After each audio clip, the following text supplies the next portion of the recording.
De nada sirve que solo nos opongamos a todo, ¿no? Que marchemos por las víctimas de la guerra, que marchemos contra una mala decisión del gobierno, contra una reforma que afecta a los derechos, si no estamos cambiando el país. Yo viví ese choque y luego fui diputada a los 25, 3 años después.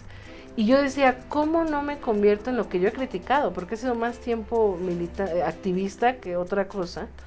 Y me di cuenta también de lo engranado que está el sistema político para no hacer, para corromperte, para diluirte, para resignarte. ¿Cuántas personas iniciaron en este país luchando por un México distinto y terminaron plegados al sistema? Y me buscó alguien de Movimiento Ciudadano las últimas semanas y me decían, mira, vas muy bien, no vas a ganarle a Elizabeth Mateos, que era la contendiente. Es imposible ganarle, ella tiene una estructura, es un monstruo tal, pero como se ve que te va a ir bien, puedes seguramente entrar como segunda minoría. Entonces me dice, pues acordemos cosas, no sé qué, nosotros te pasamos votos para que garantices eso. Entonces claro, te imaginarás, a los 25 años, yo como que nunca eso, pues súper asustada, yo dije, claro que no, prefiero perder antes que pactar con cualquier cosa, ¿no?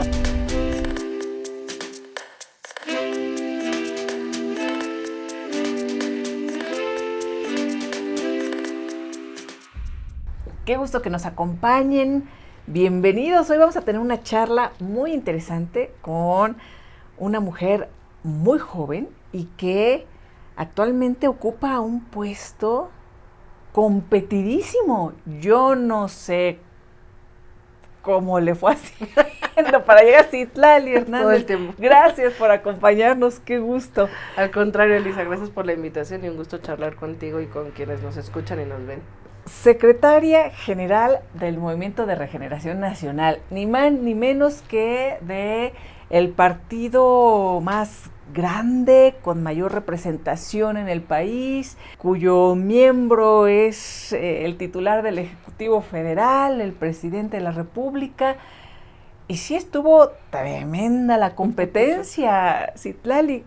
¿Cómo le hiciste? Platícanos. Pues mira, yo en realidad todos los espacios, los encargos que he tenido en los últimos años, porque además ha sido muy acelerado, o sea, pasar de ser simpatizante a ser militante, a ser diputada local, senadora, y ahora estoy en la dirigencia nacional, lo cual me honra y me llena de mucha responsabilidad, por supuesto.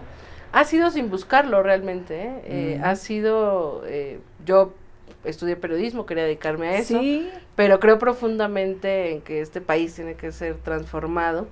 Y bueno, pues después de estar en el Senado, yo estoy convencida de que Morena necesita seguir siendo un partido sólido, firme, después de que perdimos a nuestro presidente Andrés Manuel López Obrador como presidente del partido y se fue a gobernar el país, pues el partido entró como en un impasse. Bueno, decidí participar en este método que fue la encuesta, por la proyección que más o menos habíamos tenido desde el Senado. No te convencía tanto, ¿no? El método. No, nunca, porque violentó nuestros estatutos. Yo creo que el tribunal se excedió, violentó nuestra autonomía como partido. Nuestro partido tiene un método, se impuso este tema de la encuesta. Frente a ese escenario, bueno, yo creo que inician los riesgos cuando crece un partido. Bueno, decido participar en la Secretaría General y yo te lo diría así con mucha claridad. Yo estoy segura de que gané gracias a la militancia. O sea, la militancia reconoce y se reconoce, creo yo.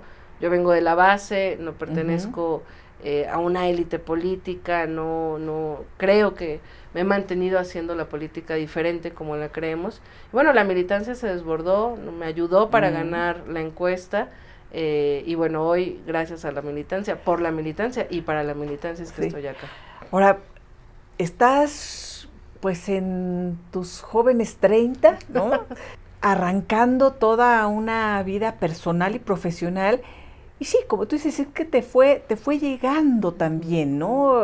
Porque decías de estudiar periodismo, que pues bueno, allá tú, pero bueno, pues hay quienes somos necias, ¿verdad? Y queremos estar en eso, pero qué bueno, estudiaste periodismo. Y después simpatizante y de ahí una carrera muy, muy veloz, muy exitosa.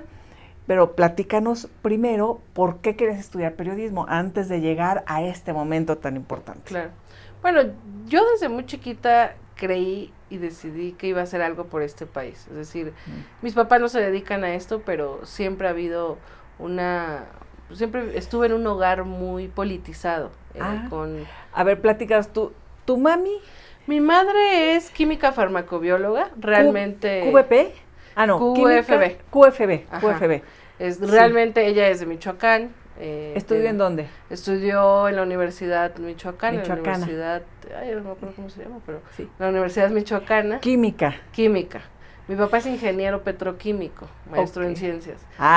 Los dos se conocieron gracias a la química. Así es. Y química en todos los sentidos. Sí, hicieron química. Hicieron química, se conocieron en el Instituto Mexicano del Petróleo. Mi mamá en realidad se dedicó al hogar un buen rato. Después mi padre... ¿Cómo se llama tu mami? Mi mamá se llama Sofía, mi papá se llama Fernando. Pues ambos, somos 4 en mi casa, entonces llegó un punto en el que creo yo que mi papá tuvo la visión de dedicarse más bien como a una vía independiente, decidió iniciar un pequeño negocio. Y bueno, pues ahí los dos han estado. Entonces, realmente ellos no se dedican a esto. Sin embargo, mi padre sobre todo siempre fue una persona muy informada, muy al pendiente de lo que pasaba en el país. Seguidor evidentemente social de Andrés Manuel López Obrador, un hombre que se asume de izquierda. Pues yo crecí en ese ambiente politizado, digamos, aunque no era la constante, pues siempre había un periódico, se hablaba de lo que pasaba en el país. Y creo yo que desde muy pequeña generé esa sensibilidad y decidí que iba a hacer algo por este país. Pensé que la mejor vía era el periodismo. Yo pensaba que si las cosas estaban tan mal, ¿por qué la gente no abría los ojos? Y pensaba que los medios, el periodismo, era como la herramienta que podía provocar la participación de la ciudadanía, ¿no? Estudié eso, paralelamente... pues no le perdí el paso a Andrés Manuel López Obrador. Mi primera manifestación fue en el Desafuero. Yo tenía 14, 15 años y me impresionó muchísimo la participación de la gente, su indignación frente al desafuero de un gobernante. Y entonces, en mi lógica todavía probablemente no tan madura, yo decía, bueno, si todo el tiempo todo el mundo se queja de los gobiernos, ¿por qué la gente sale a defender a este gobierno? Oye, y recuerdo cuando dijo, los amo desaforadamente, los quiero desaforadamente. Entonces, o sea, una jovencita de 14, 15 años de haber dicho, wow, ¿no? Sí, sobre todo porque yo volteaba y veía a la gente llorando, gritando. Escuché el discurso de Andrés Manuel que me generó muchísimo sentido. ¿En dónde estudiabas? Yo estuve en la secundaria. Recuerdo que en ese entonces... ¿En qué secundaria? En la secundaria 55, yo soy del oriente de la ciudad, en una secundaria técnica, en la Agrícola Oriental. Y yo recuerdo que había como protesta usar, no sé si te acuerdas, el moñito tricolor. Sí. Yo iba a la secundaria con el moñito tricolor. Creo que fue la última vez que falté. Oye, ¿qué te decían tus compañeritos así como, oye, ¿de qué va todo esto? Fíjate que a la distancia, mis amigos siempre me dicen que pues yo siempre simpaticé con Andrés Manuel, siempre estuve como hablando de política. Evidentemente, pues era rara, ¿no? Pero había respeto. Y tenía maestros que, claro, cuando me veían en el moñito, pues algunos me decían que qué bueno y hablábamos del tema. De hecho, fue la única vez que falté a la secundaria fue cuando fui a la marcha, a la concentración del desafuero. Y desde ahí no le perdí la pista a Andrés Manuel. Fui estudiante en la prepa, en la universidad, formé parte de varios movimientos sociales, como activista, pero no le perdí a la pista a Andrés Manuel. ¿Eras buen estudiante? Era buena estudiante, creo, en la universidad yo tengo una deuda, fue mi máxima... La universidad yo ya estaba muy metida en Morena, formé parte del 132, no pude dedicarme al 100% a la universidad, pero por lo menos de la primaria a los primeros años de universidad estoy orgullosa. ¿En qué momento te acercas ya al partido como tal? Porque bueno, eras simpatizante, eras una jovencita así muy, muy inquieta, te sentías sola de niña, bueno, sola en ese sentido de ibas con tu moñito y decían, pues, ¿qué le pasa, no? En secundaria, ¿no? Muy politizada, pero tenías ya amigos y amigas con quien tú ibas haciendo esta sinergia, o realmente te sentiste así como muy solitaria hasta que haces contacto con el partido? Fíjate que sí fue, o sea, sí era extraño no encontrar más jóvenes. De hecho, en la primera etapa del movimiento obradorista, era poco ver jóvenes. Después del 2012 yo empiezo a ver los mítines con muchos jóvenes, y sí, en efecto era raro. Yo recuerdo, me acabo de acordar que en la primaria tenía una maestra en sexto que admiraba mucho a Vicente Fox, ¿no? Y en alguna tarea, nos teníamos que hacer una carta, digo, no sé si, seguro mi maestra por ahí sigue, no sé si la guarde, y yo le hice una carta de por qué creía en Fox, porque los argumentos que daba eran como es un buen papá y cuida a sus hijos aunque no tenga esposa. No recuerdo que le hice una carta. Entonces era extraño, sin duda, ¿no? ¿Y qué le decías en esa carta? Pues le decía que me parecía que era un error, que Vicente Fox era más de lo mismo, que yo la admiraba mucho como maestra y que reconsiderara su postura, ¿no? Entonces, bueno, sí era como extraño seguramente de repente eso. Pero bueno, no, en realidad la mayoría de mis amigos de esa etapa, yo creo que realmente ninguno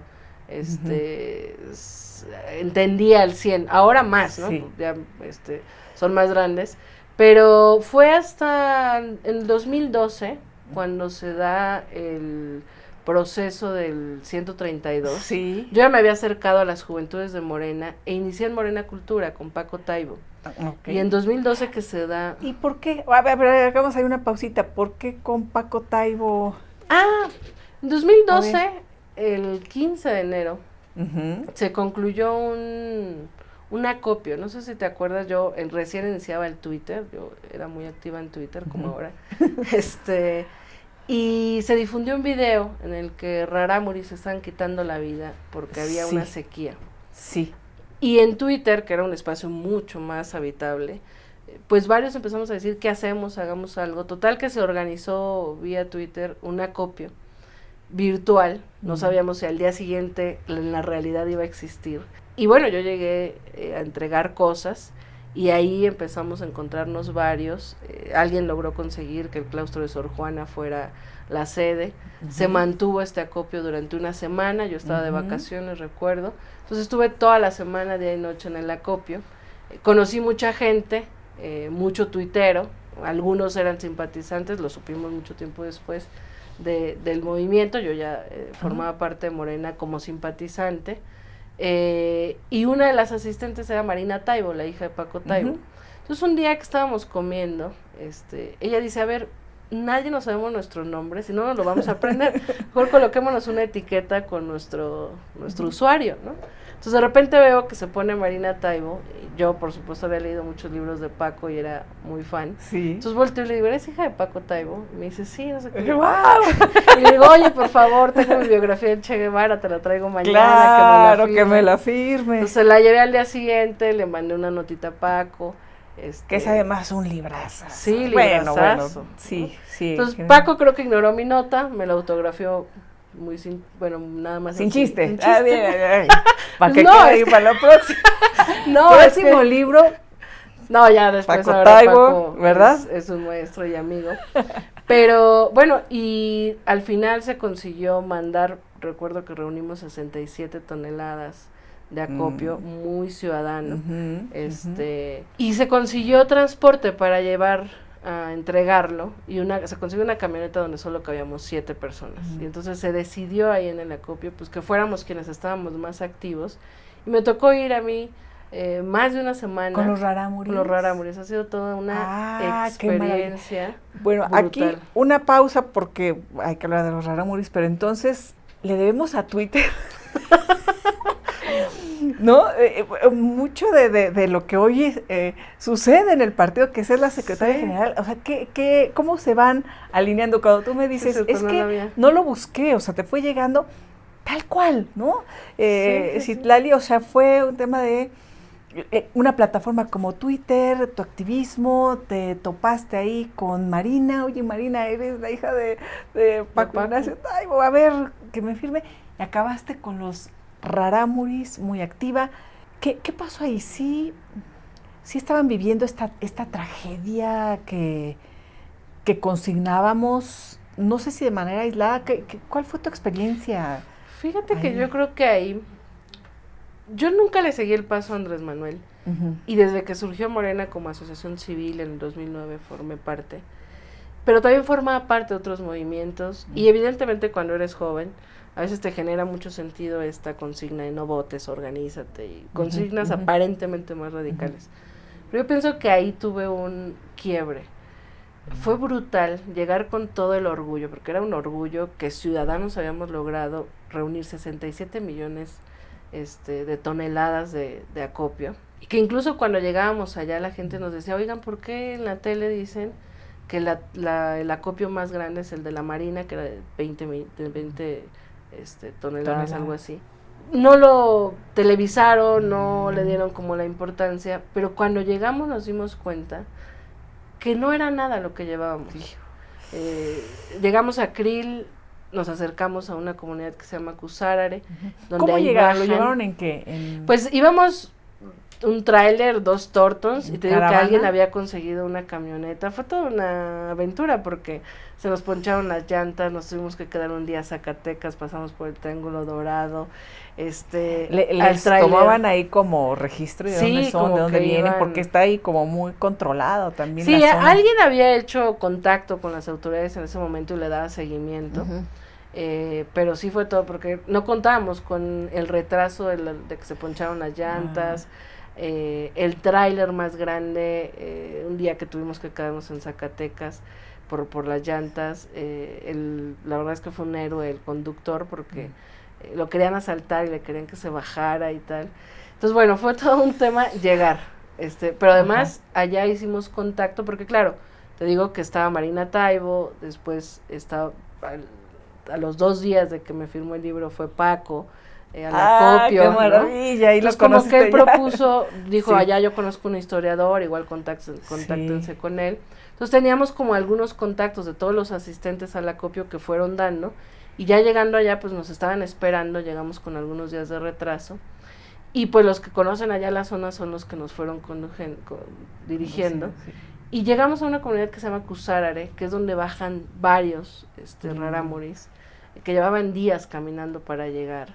Y cuando llegamos de verdad fue brutal, que no era nada, o sea, traíamos el orgullo de habíamos reunido más que el gobierno, no era nada, probablemente les habría tocado, les habrá durado lo que les llevamos racionalizado para una semana probablemente, ¿no?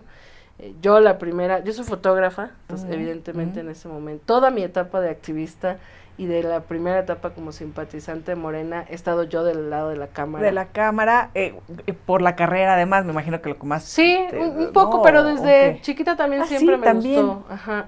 Entonces, y tengo por ahí una foto, te las compartiré. Sí. Lo primero que vi cuando yo llegué fue una señora, todo el terreno árido, así cuando la tierra se ve que hasta la ves y te da calor. Sí, sí. Y en el centro una mujer rarámuri con un palito, que llevaba horas picando la tierra y llevaba un puñito de ramas, llevaba horas y eran como quelites.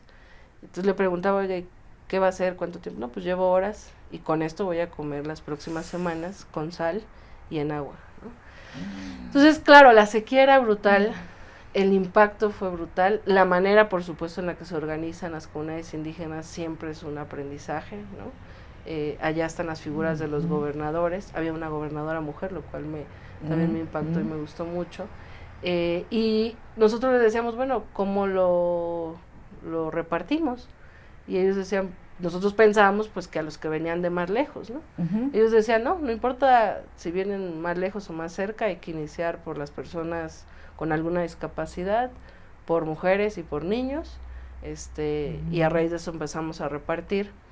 Pues los gobernadores pensamos que nos iban a pedir más, incluso como en esta lógica a veces que ya traemos medio descompuesta, pues algunos compañeros le estaban dando más, ¿no? De las despensas que se fueron armando, y los gobernadores decían, no, nosotros igual que los demás y hasta el final, porque somos las autoridades. Entonces, claro, esa manera en la que se ejerce el poder, en la que se entiende la colectividad, etcétera. Sí.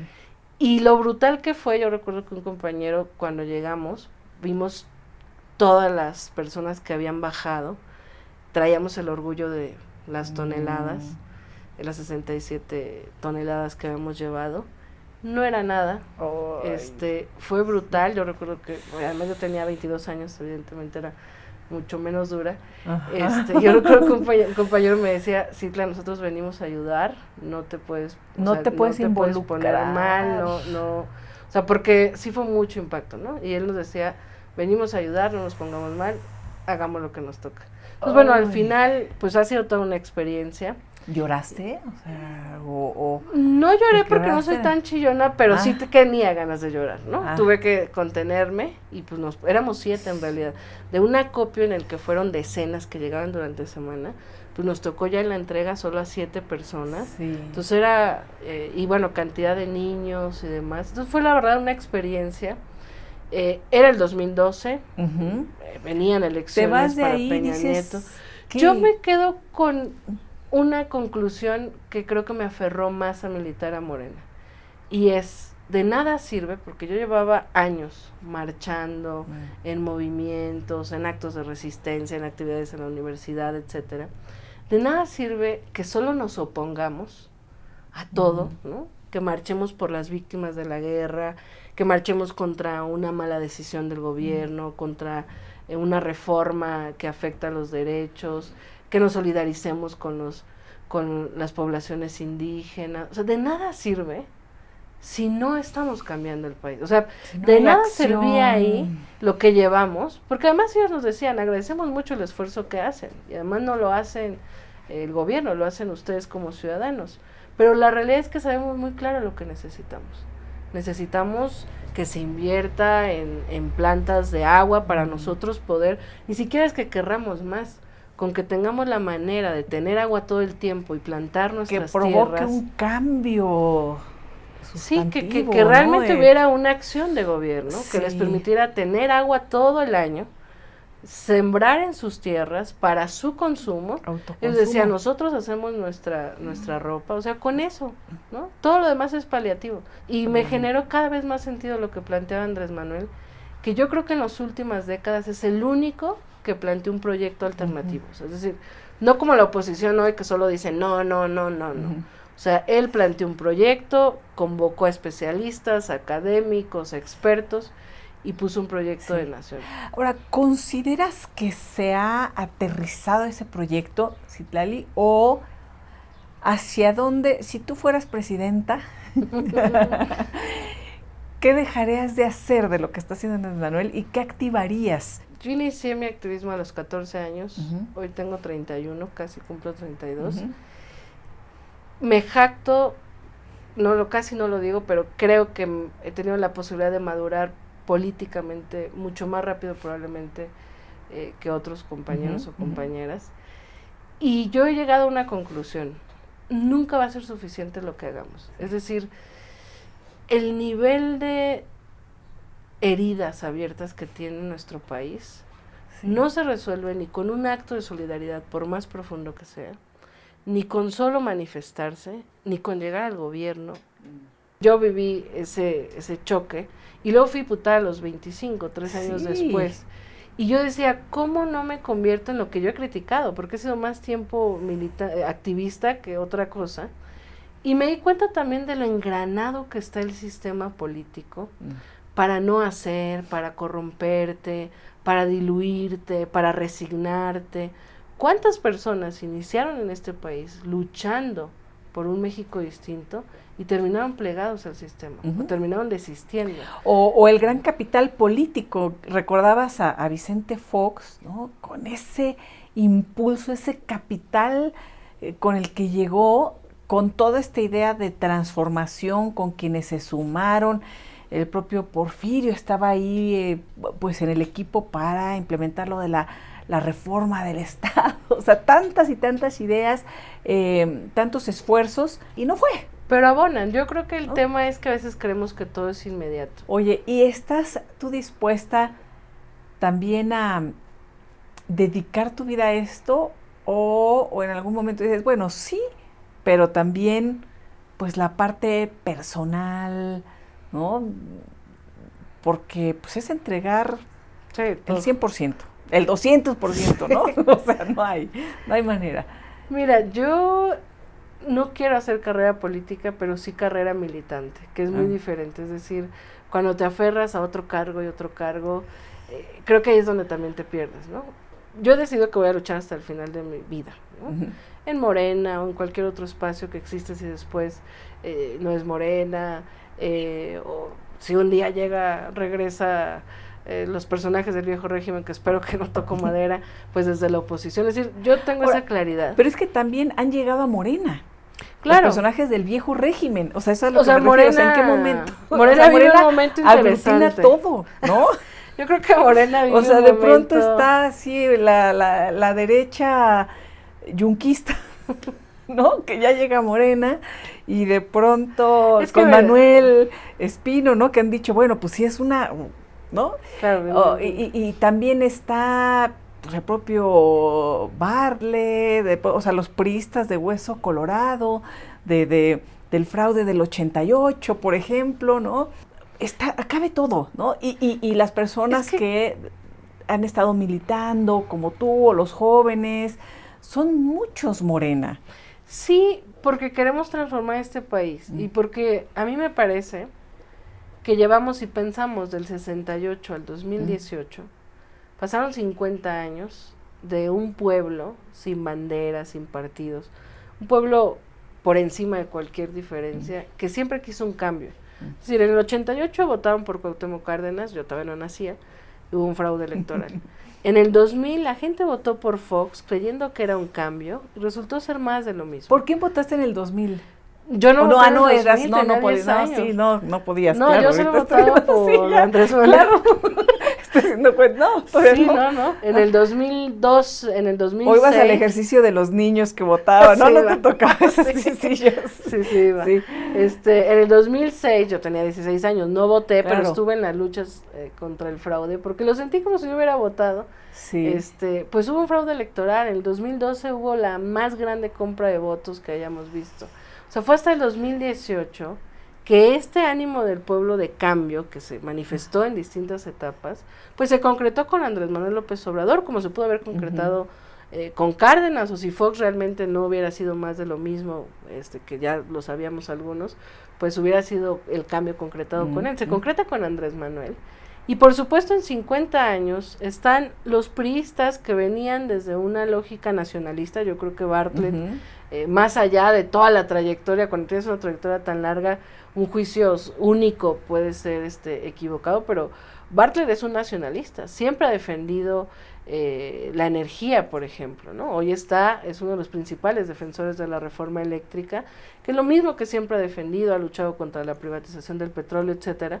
Entonces igual hay expriistas que vieron la degradación del PRI, nacionalistas de centro, igual hay expanistas que lucharon por la democracia, que creen en el dogma panista. Ahora, también oportunistas. Bueno, y hay muchos oportunistas, por supuesto, porque Morena creció muchísimo, y viene de una lucha de izquierda. La gran mayoría de los que estamos, venimos de la lucha social, del movimiento, y claro, después del 18, después del 15, de 2015, que tuvimos el primer gran triunfo en las elecciones intermedias, y en el 18 más, pues llegaron muchos oportunistas, sin duda. Sí. Pero a mí me parece que ahí está el reto, y es una de las principales razones por la que yo decidí dejar el Senado y venir al partido. Yo creo que Morena no puede echarse a perder, Morena no puede perder la esencia con la que creció, ser un partido diferente, construir una cultura política distinta, no replicar los vicios de la política tradicional,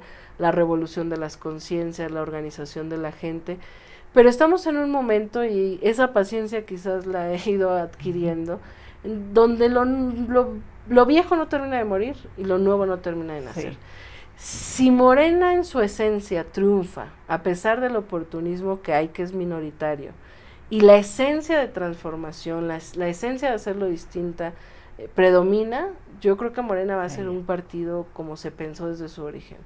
Si Morena es cooptado por el pragmatismo vulgar, por el oportunismo, por la falta de principios, por la falta de ideales, pues se va a descomponer, como se han descompuesto todos los partidos en este país. ¿Quién hace esa llamada, el contacto, para que pases ya de simpatizante, militante, a funcionaria? Cuando dices, vamos por la diputación, ¿quién fue ese contacto? Mira, cuando regreso del acopio de la Sierra Aramorí, de la Sierra Tarahumara, resulta, nos encontramos la mayoría de los más activos en el acopio, resulta que había varios simpatizantes de Morena, ¿no? Y varios nos empezamos como, o sea, yo decía, oigan, va a regresar el PRI, viene Peña Nieto, hagamos cosas, hagamos algo. Hagamos algo. Y yo formé parte del 132, pero también ya estaba como activa en Morena, pero no había encontrado un lugar de participación más latente. Ya había encontrado a las juventudes de Morena, pero al encontrar a Paco Taibo en ese entonces llevaba una especie de organización dentro del movimiento que se llamaba Morena Cultura. Entonces me empezó a jalar y empecé yo a acercarme mucho. Y cuando se decide que Morena sea partido movimiento, yo le decía a Paco, yo no estoy de acuerdo en ser partido. O sea, creo que los partidos son sucios, ¿no? Tal. Y él decía, a ver, veamos los estatutos. Plantea que lo más importante de Morena son los comités de base, ¿no? Pues váyanse a hacer sus comités de base. Entonces yo, atendiendo su recomendación, regreso, porque toda mi militancia pues había sido fuera de mi colonia, fuera de mi alcaldía. Regreso a mi colonia, busco quienes estaban activos en Morena. Mi papá... Es Iztacalco, Iztacalco, sí. Mi papá ya estaba con un grupo de señores, y le digo, oye, pues yo quiero militar acá. No me había dado cuenta que él ya estaba participando con personas, y encuentro a unos jóvenes, y entonces nos juntamos, y entonces hicimos los primeros comités de base de la Agrícola Oriental y de Iztacalco, en esta interesante combinación entre la experiencia y la juventud, en una cosa muy intergeneracional. Y empezamos a hacer las primeras actividades del movimiento, del partido, empezamos a afiliar, a informar sobre las reformas estructurales, a tener cineclubs populares, a llevar, pues teníamos cantidad de intelectuales, que bueno, ahora ya es más difícil quizás verlos porque están en distintas tareas, pero bueno, igual invitábamos a Paco Taibo, a Armando Bartra, a Irma Eréndira Sandoval, a John Ackerman, a hablar, ¿no?, de los temas. Y era, realmente a veces llegaba poquita gente, pero hacíamos actividades en la Agrícola Oriental, que era fundamentalmente donde participábamos, y cuando se da en 2015 la definición de candidaturas, realmente éramos un puñado los que estábamos activos, y entonces el Estatuto de Morena plantea 3 métodos de elección: por consenso, por encuesta, o en el caso de las plurinominales, después de una asamblea, por sorteo o insaculación. Evidentemente en ese momento el consenso era mucho más sencillo, porque éramos unos cuantos, y los comités de base deciden consensar que yo sea la candidata a la diputación, una diputación que era prácticamente perdida. No veíamos, en ese entonces se hablaba de que quizás ganábamos Cuauhtémoc, ganábamos Iztapalapa. Yo estaba trabajando, tomé la decisión veía la ilusión de los compañeros, yo les decía, no, pues yo no, y ellos decían, no, sí, porque hay que impulsar a los jóvenes y hay que entrarle. Entonces decidí dejar de trabajar. Bueno, hubo un tiempo en que dobleteé. ¿Qué hacías? Estaba en el Fondo de Cultura Económica, fíjate. Estaba en el área de difusión, en la sede madre. Y pues ahí revisaba textos y demás. Entonces sí, hablé con mi jefa me dijo, no vas a ganar, o sea, deseo lo mejor para ti, no vas a ganar, y cuando acabe tu campaña regresa, ¿no? Ahora, el jefe de tu jefa era Paco. No, todavía no era Paco. ¿Todavía no? No, porque gobernaba Peña Nieto. El sí, jefe de mi jefa era Carrión, se apellidaba, un salinista. Pepe. Ajá. Pepe, sí, claro, sí, estaba exacto. Pepe. Entonces yo le dije a mi jefa, me voy. O sea, claro, yo tenía como, o sea, en la oficina hablaban mal de los de Ayotzinapa y justificaban. Yo recuerdo alguna vez que cuando salió esto de la verdad histórica, que hubo una persona ahí de mantenimiento que decía, sí, qué bueno que ya los mataron, que ya los encontraron. Entonces yo les decía, no, ¿por qué? Pero claro, yo nunca en la oficina sabían que yo era una militante ni tal, ni que los tiempos libres lo dedicaba para eso. Entonces, como en general creo que quienes me conocen me ven como una persona tranquila. Mi jefa dijo, pues no me lo esperaba, pero pues no vas a ganar, vete y regresa sin problema, lo cual para mí fue, y lo agradezco muchísimo, porque yo dije, lo más probable es que no gane, y qué bueno que regreso mi chamba, ¿no? Sí.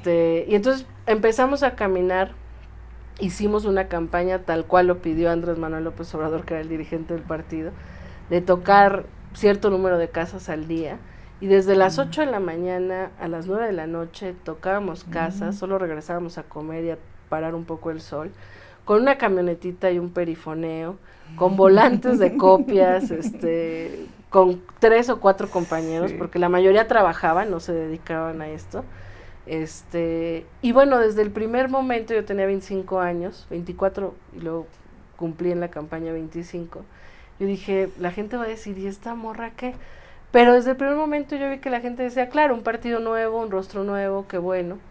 Competíamos contra la jefa delegacional que había pedido licencia para ir por la diputación, entonces nosotros teníamos cartelitos así, ya tenía pendones, los programas sociales, por eso decíamos, no vamos a ganar, pero yo le decía a los compañeros, hagamos una campaña como si fuéramos a ganar, y aprovechemos para hablar del proyecto, para hablar de Morena. Mucha gente todavía creía que Morena y PRD eran lo mismo. Pues aprovechemos para hablar de las reformas estructurales de Peña Nieto. Entonces caminamos y en las primeras semanas nos dimos cuenta que había altas posibilidades de ganar. Evidentemente no teníamos la experiencia electoral de las estructuras y demás. Y bueno, ganamos la diputación. ¿Con quién festejaste? No, pues para mí yo estaba en shock, creo que ni sonreí porque fue hace muy poco, o sea, estamos hace sí, en 2015, años. Sí. Entonces, a ver, nadie de los que iniciamos éramos militantes de base. No conocíamos la vida política tradicional, etcétera.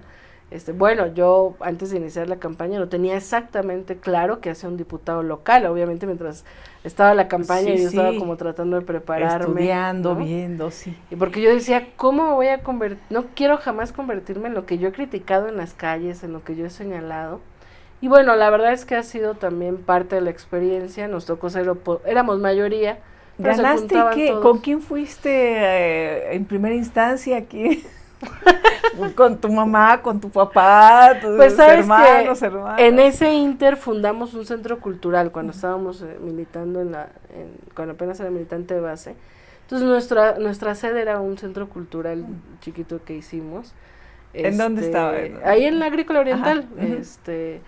Y pues ahí nos veíamos, pues por supuesto, sin mis padres no lo había logrado, ¿no? Porque pues fue muy poco el dinero que utilizamos, pero bueno, que de repente mi madre nos ha ayudado con las comidas. Les llevaba ahí. Pues entonces se involucraron evidentemente. En la noche estábamos en el conteo. Fue toda una noche así de espera y demás. Cuando gané yo recuerdo que solo estaba muy cansada, me fui a dormir pensando. ¿Pudiste dormir? Que venía. Sí, afortunadamente siempre he podido dormir. Eres de buen sueño. Soy de buen sueño, pero digo, desde las semanas, desde las últimas semanas de campaña era muy evidente que sentía que podíamos ganar.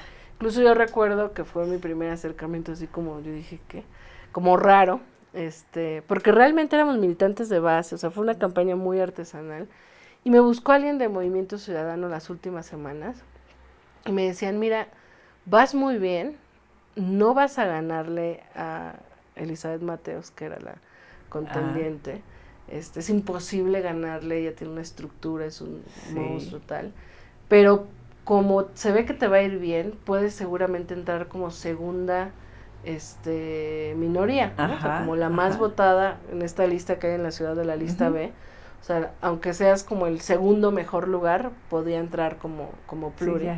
Entonces me dice, pues acordemos cosas, no sé qué, nosotros te pasamos votos, para que garantices eso. Entonces, claro, te imaginarás, a los 25 años, yo como que nunca eso, pues, súper asustada, yo dije, claro que no, prefiero perder antes que pactar con cualquier cosa, ¿no? Porque, claro, en la experiencia que había del otro lado ya era, y entonces nos vas a dar no sé qué, y sí, habían hecho sumas, restas, no aquí, ya se habían repartido sí. los puestos. Y entonces yo dije, bueno, déjame pensarlo. ¿Y quién te buscó? ¿Se puede saber o no? No me acuerdo quién era, fíjate, pero era, creo que la candidata de Movimiento Ciudadano de ese entonces, no me acuerdo quién era. Hagamos ahí alianza y ya nos vamos repartiendo entonces todo. nosotros llamamos a votar bueno, que por sí ti. Estaban muy también en el tenor de izquierda y todo, sí, ¿no? Sí, que en realidad, vamos. Ahora, o sea, claro que es... O sea, puede haber alianzas, podría haber ¿no? diálogo, Podría haber alianzas, diálogo. pero yo era la primera vez que irrumpía en eso y decía, eso? no, qué compromisos, nada. Dije, prefiero perder. Podemos decir que Paco Ignacio Taibo es como, ¿tú qué? Yo creo que Paco... padrino, No lo llamaría padrino ¿tú porque qué? O sea, ni yo soy un ahijado obediente, sí, ni él es un padrino exigente. Exacto. Pero sí creo que qué? ha sido como ese personaje que en todo momento ha sido parte importante de mi militancia, sí. ¿no? Y en ese momento de Morena también, antes de ser candidata, Andrés Manuel pidió que el poco recurso que había se destinara a la formación política de jóvenes. Entonces la Secretaría de Formación Política y la de Jóvenes empezaron a hacer cursos de formación en el norte, en el centro, en el sur del país. Y los cursos de formación pues eran con Paco Taibo, con Jesús Ramírez, con Enrique Dussel, ¿no? ¿En qué momento conoces a Andrés Manuel? La primera vez que yo lo vi físicamente, era cuando estaba en la campaña a la jefatura de gobierno, que fue a unas cuadras de mi casa, y que en esta similitud que a veces tiene la historia, fue donde cerramos campaña, donde hicimos meeting en Iztacalco cuando estábamos en el Senado, fue en la misma calle, pero bueno, la primera vez que lo vi fue eso, yo era muy niña cuando estaba cuando era candidato a la jefatura de gobierno, y luego cuando fui, bueno, te digo que yo me la vivía con mi cámara, entonces, pues era como, claro, ahora, ahora lo veo distinto, el convivir con muchos de los personajes que yo he admirado, que yo seguía, ¿no? Que yo fotografiaba. Yo me la vivía con mi cámara, entonces me metía hasta donde podía, me brincaba las vallas para tratar de tomar fotos. Y pues por supuesto siempre, la primera vez que lo saludé creo que fue en algún, pero de simpatizante, ¿no? Sí. De fan, sí. En algún meeting del desafuero, creo que fue en una de las marchas que hubo, una marcha del silencio que yo recuerdo que hicimos, y en algún, él iba hasta adelante de la marcha, yo recuerdo que ahí pude saludarlo, y bueno, yo era muy joven y me súper emocioné y demás, porque siempre yo lo había fotografiado, pero ya digamos dentro de la militancia, formé parte del primer comité ejecutivo delegacional de Iztacalco. Cuando te digo que no había nadie, se hacen los comités de base, después empieza la formación del partido mientras estaba dando el tema de la afiliación, y la estructura que sigue siendo así es el comité ejecutivo nacional, los comités estatales y los comités municipales y los comités de base. Entonces formé parte del primer comité ejecutivo delegacional en la Secretaría de Cultura, porque yo venía justamente de la militancia con Paco, y Andrés Manuel, en este constante caminar por el país, pues en una de sus visitas a Iztacalco, pues le tocó al comité ejecutivo delegacional estar arriba en el templete, ¿no? Entonces pues ahí lo saludé y demás. Sí, es la primera vez que él te identifica, digo, ya como es la primera vez que ¿no? Ahí en ese momento. Sí, probablemente, a lo mejor todavía no, yo creo que sí, pero la que sin duda sí, es cuando fui candidata a diputada local y nos toca un evento de precampaña y uno de campaña con él. El de precampaña yo recuerdo que me tocaba no solo estar, sino hablar. Entonces, por ahí está el video en YouTube. El de precampaña. El de precampaña a la diputación local en Iztacalco. Y estabas nerviosísima. Nerviosísima, porque al lado estaba al lado estaba Andrés Manuel López Obrador, Ajá. Que me iba a escuchar cuando yo llevaba años escuchándolo, ¿no? Preparamos un discurso con varios compañeros de los comités, y ya habíamos empezado a recorrer las calles y a ver varios problemas.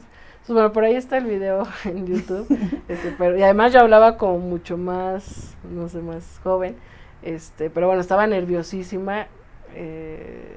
Andrés Manuel como que le prestó atención, porque claro, yo creo que Andrés Manuel, si hay alguien que ha impulsado el relevo generacional en este movimiento, ha sido Andrés Manuel, ¿no?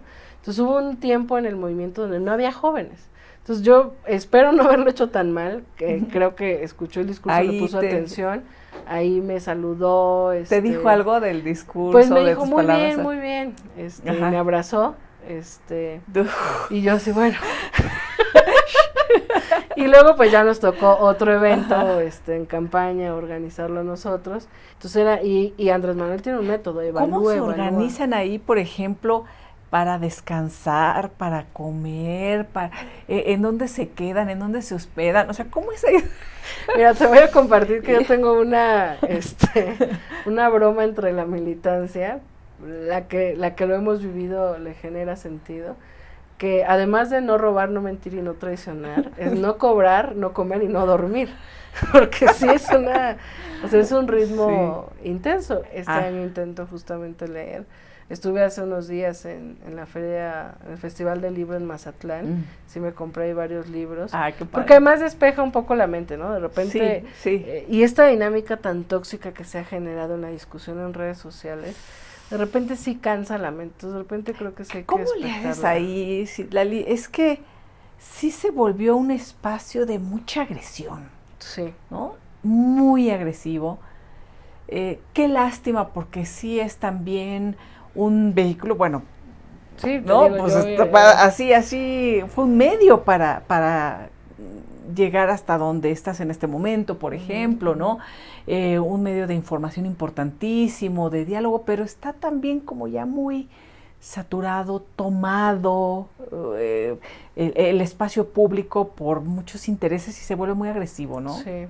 Pues mira, yo pienso que yo sostengo que hay una inversión de millones de pesos en bots y en cuentas que han provocado odio, discurso clasista, racista. Y también sostengo que hay un sector de la simpatía a la Cuarta Transformación que ha caído en esa trampa y ha bajado el nivel de debate. Mira, desde el día 1 que yo fui senadora lo vi, cómo empezaron, no sé si porque yo todo el tiempo salgo a defender a Andrés Manuel, yo creo que hay algunos incluso que se mantienen al margen porque no quieren que les critiquen. Yo vi desde el día 1 que lo que decía me empezaron a mandar bots y trolls, hasta la fecha no han parado. He hecho el experimento de poner, este tweet no tiene la menor importancia y aún así no les va a gustar a mis haters. Sí, porque no sé qué, y eres no sé qué. Entonces, claro, no me critican mi idea, no me critican mi argumento, no me debaten lo que pienso. Se concentran en mi peso, se concentran en mi origen, se concentran en que soy mujer, me acusan de comunista por ser firmemente de izquierda, me acusan de asesina por ser feminista, es decir, no hay un nivel de debate a la altura de lo que se necesita. Ahora, también soy optimista y me parece que es parte de esta nueva dinámica. Es decir, ¿pero te lastima o te llegó a lastimar o cómo ir procesando esto? Fíjate que afortunadamente no, porque fue evidente, o sea, si fuera un tema de que en la calle la gente me dice... o alguien que te conozca, ¿no? Que sabe de ti, ¿no? O sea, te dice algo, ay... Sí, claro, ahí sí te... Pero como es evidente que es una campaña que busca, que además es fascista, es una campaña que busca pegarte psicológicamente, emocionalmente, inhibirte, ¿no? O sea, de repente si yo digo, o sea, ya ahora, luego llegó un punto en el que yo decía, bueno, me van a criticar por esto, pero de repente dices, pues X es lo que yo pienso, podemos debatir duro, y yo le puedo decir corrupto a un corrupto, y yo, claro, me acusarán de fanática, pero yo creo que al presidente se le acusa de dividir al país. El presidente le dice fifís a los millonarios que han hecho negocios y que no tienen empatía con la gente que la está pasando mal. No le dice a alguien que debe sus tarjetas de crédito, no le dice a alguien que quiere vivir bien. ¿No crees que ha sido la clase media la más lastimada en ese sentido? Porque los grandes empresarios fifís pues siguen teniendo las concesiones y siguen cercanos al presidente, ¿no? Y siguen siendo sus amigos y sus... ¿no? Tienen relación. O sea, están ahí, ellos mantienen sus privilegios, ¿no? Con el actual gobierno. Por lo menos en la agenda está el tema de las personas que viven en condición de pobreza, porque también en la práctica pues permanece igual o en algunos momentos ha ido creciendo. Pero hay todo un sector abandonado en el discurso y en los hechos, ¿no? En la clase media. Por eso, de pronto a mí, esos discursos de fifi es algo que están como caricaturizando a las personas, de pronto caricaturizan a los que no son, porque realmente a los que no critican, pues siguen con él, ¿no? O cercanos a él, o beneficiándose de las grandes concesiones. Yo creo que hay dos tipos de empresarios en este país, de grandes empresarios. Grandes empresarios que han sabido transitar según los cambios de gobierno. Andrés Manuel López Obrador habla, por ejemplo, de Carlos Slim en su libro como un empresario institucional, es decir, sabe cómo mantener una relación institucional con los gobiernos en turno, que son estos empresarios que se reúnen con el presidente. Yo no creo que ahora tengan privilegios, porque ahora se les cobra sus impuestos de entrada, pero que sí hay una relación. O sea, el planteamiento de la Cuarta Transformación no es que no querramos a los empresarios, es que no gobernemos para los empresarios solamente, ¿no? Y que haya una nueva relación de respeto, no de sometimiento al poder empresarial. Entonces está este sector de empresarios que dialogan con el presidente, que están en todos los proyectos de infraestructura partícipes, que hay un diálogo. Y están otros empresarios como Claudio X González y como otros que realmente yo me atrevería a no llamarles empresarios. Creo que son traficantes de influencias que tenían amigos en el poder y que hacían negocios beneficiándose de ser amigos, de tener contratos, etcétera, y que son los que están reaccionando y que a mí me parece que son un riesgo a la democracia. Por ejemplo, Claudio X González sale a llamar a no participar en la revocación de mandato, como muchos otros actores políticos, diciendo que es una farsa, primero en profunda ignorancia, no conociendo cuál es el proceso de la revocación, que pasa por una validación del INE. Creo que es evidente que en las firmas que se reunieron, firmaron simpatizantes del presidente, pero también firmaron gente de Frena que decía queremos que se vaya el presidente. Y yo digo, ¿qué momento estamos viendo que hay actores públicos y políticos que llaman a no participar en un ejercicio democrático? ¿No ha pactado el presidente con el crimen organizado? Yo estoy segura cártel, que no. No está en diálogo. Conociendo al presidente, me parece que él jamás... Con los militares que han estado pactando con el crimen organizado, el propio Liberación de Cienfuegos.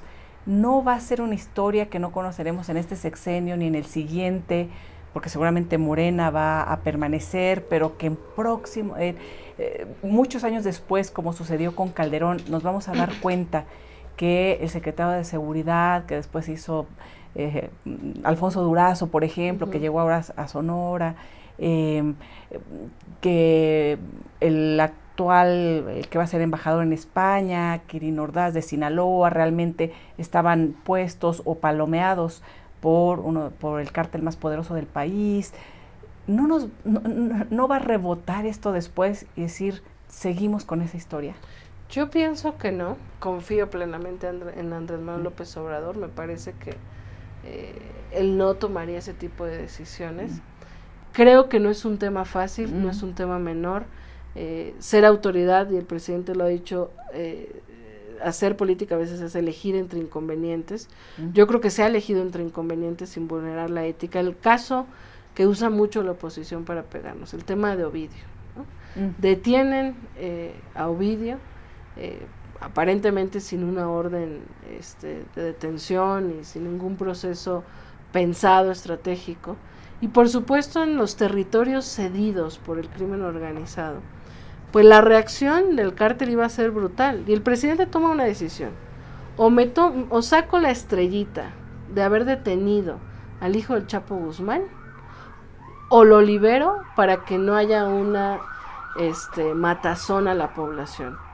Quienes critican el tema de la liberación de Ovidio, que vayan y le pregunten a la gente de Sinaloa. La gente de Sinaloa lo valora porque ha vivido tanto la violencia, que el presidente pudo haberse sacado los aplausos públicos de gente que no vive en Sinaloa, diciendo, bueno, detuve al hijo del Chapo. Pero el presidente eligió entre el inconveniente de liberar al hijo de un criminal, por algún error de alguien que no ni siquiera procesó la orden de aprehensión, etcétera, sino que supo que estaba ahí, o detener una masacre a la población en Culiacán. Es una acción que desde la neutralidad más sin sentimientos, pues dices, no, ¿cómo liberan a un criminal? Pero desde la realidad concreta, el presidente eligió entre un inconveniente, y su inconveniente ético fue, prefiero liberar a y detenerlo después, que llevar a un nivel donde se vaya a lastimar a la población. Ahora, nunca hubo una detención posterior, ¿no? No, claro, y habrá que ver en lo que sigue el sexenio, ¿no? Pero a mí me parece, por ejemplo, que es uno de los grandes retos, el tema de la seguridad, porque probablemente es donde más lastimó la corrupción, la permisividad, el pacto. Hay narcogobernadores. Sí, ya zonas, ¿no?, totalmente tomadas, ¿no? Sí, o sea, vemos varios lugares donde el crimen organizado tiene más control que cualquiera. ¿Tú has vivido ese hostigamiento, esa discriminación, ese drama que hemos vivido tantas y tantas mujeres en este país, desde niña, joven? ¿Cómo viviste ese ser mujer en este México tan violento para las mujeres? Sí, fíjate que yo creo que fui, no sé si la palabra sea privilegiada, pero tuve una niñez, una infancia y una juventud feliz, plena, libre. Yo creo que afortunadamente, te digo, probablemente nunca se los he dicho, pero creo que mis padres han sido parte esencial en esta construcción y en esta madurez, porque nunca hubo una dinámica de limitarnos por ser mujer. En mi casa somos 3 mujeres, ¿no? Al contrario, conforme avanzamos, todo el tiempo cuestionamos las masculinidades tóxicas de nuestro padre. Pero no, realmente nunca, siempre fui una persona muy amiguera, muy plural. Yo era jefa de grupo en la secundaria, entonces igual me llevaba muy bien con todos los que los maestros ya no aguantaban, ¿no? E igual con los ñoños, porque yo era buena estudiante. Entonces realmente siempre como que he sabido convivir con todos, y eso me ha permitido compañerismo, ¿no? Más allá de géneros, digamos, sí, ¿no? Exacto. O sea, saliste un poco también de los roles. Exacto, y yo siempre me desde casa sí, se rompieron esos roles. Mira, en honor a la verdad, a ver. Mi madre siempre ha consentido mucho a mi hermano mayor. Y ahí hay que corregirle muchas cosas a mi hermano, pero siempre fui rebelde, o sea, siempre decía, ¿por qué? ¿Por qué no lo hace él? ¿Por qué lo hago yo?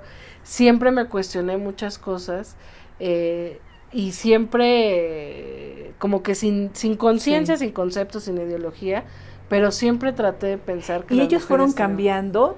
Tu madre, tu padre, sí, tu hermano, tus hermanas, o sea, en esta estructura muy patriarcal. Ha cambiado mucho más mi padre que mi hermano, porque pues imagínate, ya sabes, sí, bueno, sabes, tu hermano es chico, tiene todavía no sé si tienes hijos, pero bueno, los hijos hombres son consentidísimos por las madres, ¿no? Yo soy la consentida de mi padre. Entonces a mi hermano le ha costado trabajo, ¿no? Sí. Mi hermano es de los típicos que de repente entre bromita y bromita te dice feminazi, pero mi padre sí, y ha sido muy interesante. La relación con mi papá es muy buena. Mi papá, mis hermanos lo saben, si lo escuchan no les sorprenderá, soy su favorita. No, y yo lo veo interesado en conocer qué es eso del feminismo, ¿no? Sí. Un día llegó y me dio un texto de una mujer en Estados Unidos de, no sé, de los 30 o 40, que era abogada y que presentó un escrito porque no la habían dejado votar. Entonces escribe una cosa brutal, va ante el Poder Judicial y les dice, ¿por qué no puedo votar si yo tengo los mismos derechos, si yo pienso y tal? Entonces, y me lo ordenó mi papá, me dijo, mira lo que encontré, y está muy padre. Y yo dije, claro, ¿cómo lo encontró? Pues estaba buscando qué es feminismo, o sea, está tratando de entender más, ¿no? Entonces, claro, hay una estructura patriarcal en nuestra sociedad, en nuestros compañeros, en nuestras parejas, en nuestros padres, en nuestros hermanos, y en nosotras mismas, y en nosotras mismas, claro. Sin duda, pues de ahí entonces, venimos todos. Necesitamos ir construyendo, pero te digo, o sea, creo que tiene que ser con paciencia, con diálogo. Hay compañeras que por supuesto dicen quemémoslo todo y no tenemos que enseñarles nada a los hombres porque ya nos han violentado mucho. Creo que es respetable, pero yo sí creo que nos toca tener el feminismo más radical es el que le apuesta a cambiar de raíz este sistema patriarcal, y creo que no es un feminismo rompiendo vidrios, etcétera. Tiene que ser un feminismo entendiendo que es una lucha larga. Si transformar este país lleva mucho tiempo, imagínate transformar un sistema tan arraigado como el patriarcal, va a llevar mucho más tiempo. Pero bueno, ir poniendo ahí nuestros granitos de arena, ir aprendiendo, ir entendiendo, reeducándonos. Exacto. Y así me incluyo, porque bueno, es que son procesos complicados. Ahorita veo que hay un debate también muy fuerte con todo el tema trans, ¿no? Claro. En fin. Sí. Que yo digo, yo quiero, pues yo les aprendo. Ustedes díganme qué concluyen, porque eso está, ¿no? Pero por ejemplo no ha habido un diálogo intergeneracional. Las nuevas generaciones de feministas critican a quienes lucharon antes que nosotros, a Marta Lamas, por ejemplo, porque les parece muy liberal. Yo digo, está bien, puedes tener críticas, pero no puedes negar que Marta Lamas y muchas otras abrieron camino para el momento que estamos viviendo. Entonces, ojalá hubiera un diálogo intergeneracional. Es que te digo, esta dinámica de la cancelación, como le llaman los centennials, es una dinámica que nos va a destruir. Tiene que haber un diálogo. Ya es la ley del hielo. Nosotros le decimos, ya no existe. O piensas como yo, es muy violento o ya no existes. El no reconocer la existencia del otro, ¿no? Y entonces esto de cancelada, y yo, ¿qué? Espérame, y de no dialogar. Es muy violento, muy dramático, porque niegas la existencia del otro ser, ¿no? Brutal. Espérame tantito. Habría que empezar con esto. Hay que cambiar la sinergia, ¿no? Al diálogo. Mira, yo por ejemplo, te lo podría decir, cualquier persona, en la derecha que no me conoce, me odia. La derecha que me conoce, creo que por lo menos sabe que hay un diálogo fraterno. No pensamos igual, podemos debatir muy profundamente y muy aceleradamente, pero yo sí creo que tenemos que aprender a respetar a las personas que no piensan como nosotros.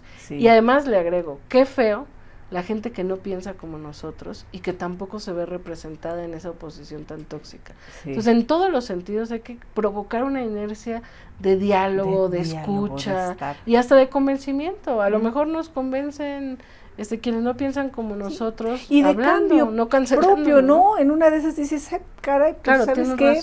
Tienes razón y estaba yo equivocada, ¿no? Claro, o en no esta parte, entiendo, ¿no? Es parte de este diálogo, ¿no? De escuchar. Y creo que esta también ha sido mi idea y mi dinámica aquí en este espacio, Citlali, que me encanta porque yo quiero escuchar, ¿no? Creo que es momento también de escuchar, de aprender, de entender del otro, de la otra, y ha sido un gustazo, querida Citlali. Nada más me quedé con la duda, Minerva Citlali, ¿verdad? Sí, Minerva Citlali. ¿Y te gusta? Puso Minerva, mi papá me puso Citlali. Es bonito nombre. Los dos son bonitos, pero con la mayor parte de mi vida he sido Citlali. Pero los dos me ¿Y te dicen que es Citlali o Citlali, te dicen o algo? Citla. ¿Citla?